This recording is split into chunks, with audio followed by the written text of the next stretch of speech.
Well, how's it going, everybody? My name is Justin, this is Lacey, and today we're talking all about Walt Disney World tips and tricks with kids. Grab your popcorn, get your notepad, get your drinks, your soda, your LaCroix, all the beverages. All of them. Let's do this thing. We wanted to let you guys know we are going to have chapters for this video, so if there's a certain thing you're interested in, you can see below and just skip to it if you're interested in just trying to find that one thing you need a tip on. Because they're not really in order categories, It's just kind of ping-ponging around. Yeah, and these tips have been compiled from just experience, things people have told us, things we've learned from going on trips with 3 kids, so they're pretty good. Let's dive in. So the first one is height requirements. This is something that we like to do before we go on trips, and that's looking at what the height requirement is for certain rides.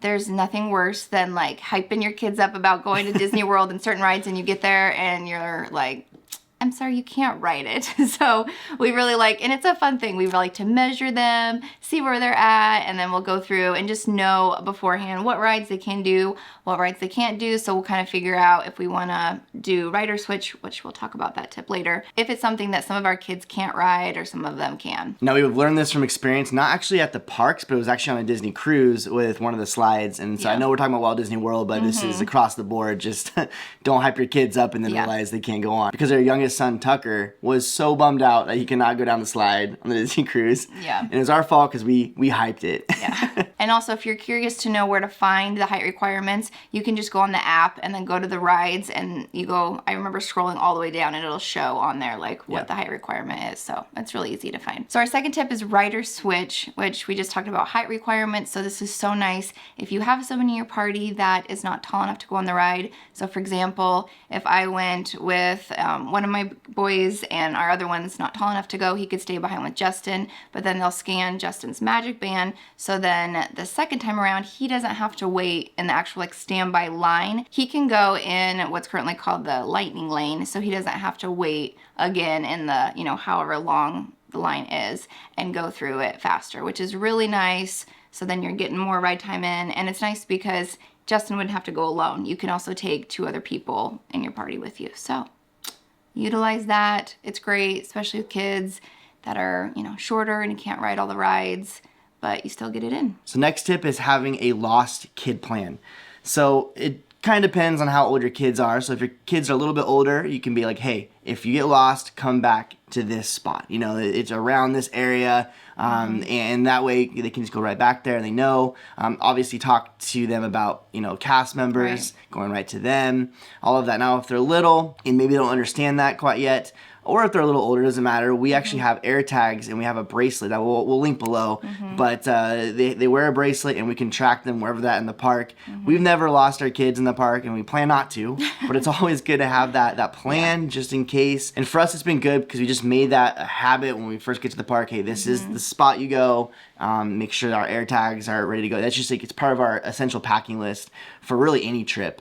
But especially Disney. All right, if you're planning on going to Disney with a baby, utilize their baby care centers. They are awesome. In Walt Disney World, they have one in all 4 parks. So it's really great. You can utilize it for changing diapers. If you're feeding, like breastfeeding, you can go in there. It's nice and quiet. If you forget anything, they have wipes, diapers, baby food, snacks, all kinds of stuff. I thought Lacey was never gonna get out of there. It's I'm like, very you done yet? I'm just taking my time. I might just need to go there one more time. Oh, but we don't have a baby. I know. I just want to go back. Next up is bring extra clothes. We have used this multiple times with our boys, if it's because of an accident or something happened, or they just get wet from a ride. Right.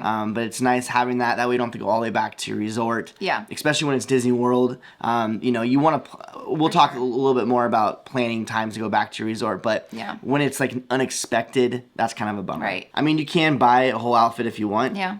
You're going to be spending a lot of money. You're going to spend some money, so if you want to save a little bit, bring some extra clothes. Okay, something our kids absolutely loved on our last Walt Disney World trip was the playgrounds. Oh, yeah. Wouldn't you know it? But utilize the playgrounds. They are so cool. And if you just want your kids just to burn off some steam because, you know, you're waiting in lines and stuff and they just want to go run around and play, you can take a little breather. They have some really cool playgrounds. In Epcot, we really like the one right outside of the Mission Space ride.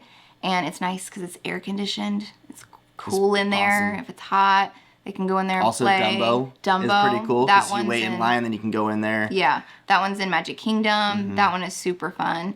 And then they also have Boneyard. the Animal Kingdom, the Boneyard. That one's hot. It's outside, but it's huge. Cool. It's big, really cool. So they've got really cool playgrounds. Utilize them.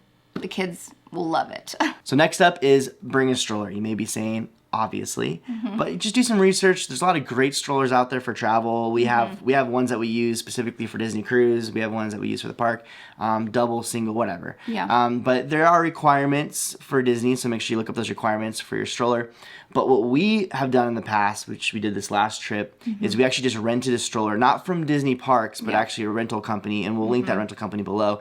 But that was awesome because you can actually take it back to the resort. Because if you rent it at the park, you have to leave it at the park. Now that might be okay, depending on where your resort's at. Unless your kid falls asleep in the stroller, then it's not okay. It's not okay. But if you're going back to the bus transportation, I mean, you have to take them out anyway.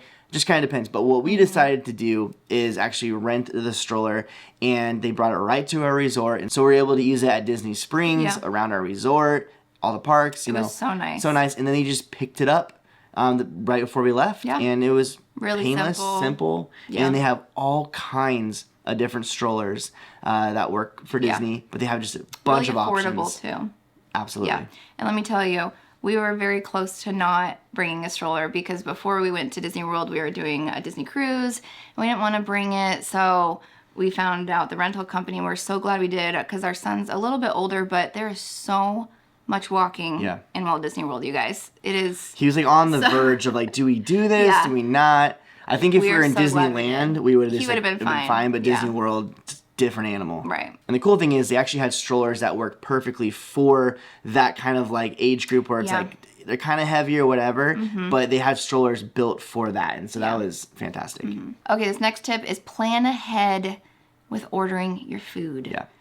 Man, with kids, they can get real hangry real fast. I mean, we can as well, but with food, it just takes a lot of time, especially at that rush hour when everybody's going to get food, everybody's hungry, and you don't want to wait an hour for your food. So we always think a little bit ahead. So if we want to, kind of started getting hungry, but we're not quite there, we'll order the food. So we'll look at our app. Yeah. And usually we actually will order it, like maybe if we're in standby line for something. But if you have like an internal clock, it's easy, But if you don't, maybe think about setting an alarm around 11 or something like that. And that way it's like, okay, about an hour you're going to be hungry. Maybe start looking around at some options. Because again, there's just so many options to eat. Right. So you're spending already time thinking about where you want to eat. Yeah. Unless you have it all planned out. But usually for us, we decide, unless we reserve like a sit down. Right. But all the fast service, we're deciding when we're hungry. Yeah, exactly. Next up is taking a break during the day. Especially when you're staying at a resort, you want to enjoy your resort. You're paying that Disney money for that. Right. And there's so many amenities that you want to check out. The pool, all of that. And even if it's just a small time, even if it's like an hour or two or whatever, the fact of just going back, sitting by the pool, having a change of scenery, it's a little bit quieter at the resort, you just come back refreshed for the nightlife. So usually we'll go in the morning. Sometimes we'll sleep in. Sometimes we'll be there for rope drop. Just depends. And then we'll go back, I don't know, around 2 and maybe stay at a resort until around 4 or 5. And then we go back for the evening. Right. And that just rejuvenates us. We feel renewed, refreshed. Yep. And if you have kids that are around that time, they still do naps. This is a great time for them to take a nap. Yeah. And you can take a nap too. We just found there's such a benefit to doing this. And we get so much more out of our day. We do. When we feel refreshed and going back. When we feel like we want to be there rather than be like, oh, let's just push through. Yeah. It's like, I don't want to push through on vacation. I want to be enjoying every bit of it. So if you're feeling that, just go back and you're going to feel like $100. Maybe $1,000. I don't know. And also a sub tip to this is we always have a resort day. So we extend our vacation at least one more day. And usually in the middle somewhere, we have a day where we're not going to the park. I mean, we can if we want, but it's a day where we're sleeping in, we're by the pool, we're just reading a book, just doing whatever we want to do. Yeah. But we make sure that we know that we are not having to go to the park. And we tell the kids beforehand, so we just kind of prep them this is our next day is the resort day. So then they're excited to have, more time at the pool and other things they've been wanting to do at the resort. And usually the night before that resort day, we're staying up pretty late. We're closing down the park because we can sleep in the next day. And so it's kind of cool. Like you just feel like you can get a lot out of your park days. All right, this tip is having items delivered to your resort. So if you have a baby that's in diapers and you need the wipes and all of that, get it delivered to you. You don't have to pack all of it. It is so nice. Also, snacks, things that your kids are gonna want that you know, like goldfish, stuff like that. It's hard to get that at the parks, and if you are gonna get snacks like that, it's really expensive. So just getting all of that delivered to your resort. We always use Walmart delivery. We love it. We also we get water bottles. We get breakfast items. Yeah. We get all kinds of stuff. That way we're eating breakfast in our resort, save a little bit of money, and we eat lunch and dinner inside the parks. But it's just nice having like the bagels, the muffins, and a lot of times your resort actually has like microwaves and toasters and all that kind of stuff. If it's not in your room, it's around the resort, or sometimes it can even deliver certain things to your room. And also another tip is call ahead to see if your resort has a beverage fridge, because a beverage fridge, you're just putting beverages in there,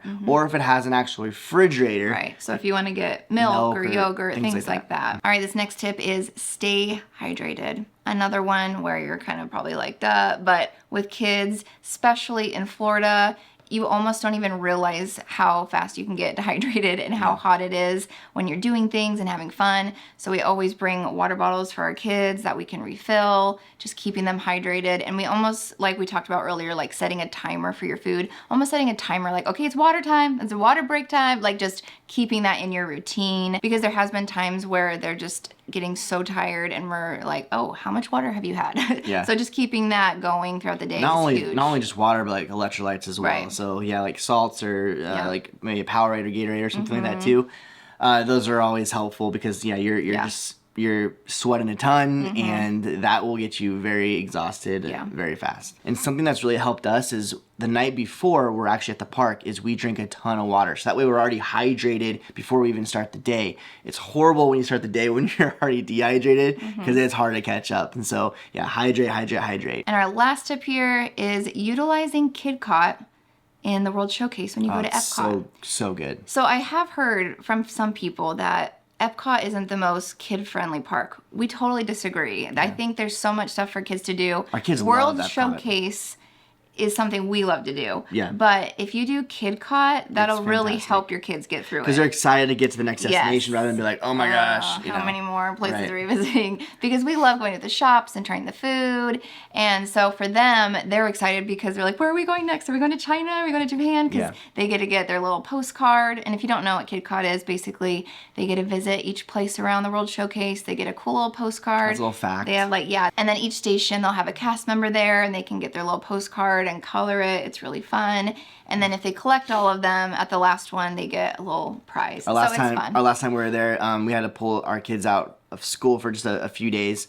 And we sent a picture to their teacher of like, hey, we're doing some education here. We're good. I guess it's in on a bonus tip. Yeah. And that is just to set the right expectations, because you can have all the tips and tricks. You can have it all planned out in everything, but you're dealing with kids, you're dealing with just a different environment. Things can go wrong, and just be okay with that. Have patience. The season will pass, whatever, but we have found that having a good attitude through that, taking a deep breath, maybe it's just having to just like take an extra lap around the resort or something like that, just to kind of cool down, whatever. It goes a long way, and honestly, because of kind of pushing through those moments that weren't according to plan, we have found that sometimes those become one of our favorite days. Because it wasn't part of the plan. It was spontaneous, and it had to be that way. And so anyway, a little bonus tip for you guys. Those are all our tips for you guys, and a little bonus one as well. But if you guys are planning a trip to Walt Disney World, we hope this was helpful. Also, if you're planning to go to Disneyland with kids, we also have one of these videos where we share tips and tricks, but it's more all themed for Disneyland as well. And also let us know some of your tips below. We'll use the comments as kind of like a discussion board, and you can put all our tips and kind of learn from each other. It's the best. That's where we learn a lot of our tips, is from other people, you guys, and just experiencing it. So anyway, thank you so much for hanging out with us. We appreciate you guys. Subscribe if you haven't subscribed. We have a lot of Disney content. We have a Disney cruise coming up in the near future. Yeah. And so we'll have a lot of that kind of stuff happening. We also do lifestyle vlogs and all of that too. We would love for you to be part of our family. And we'll see you in the next one. Bye. Bye.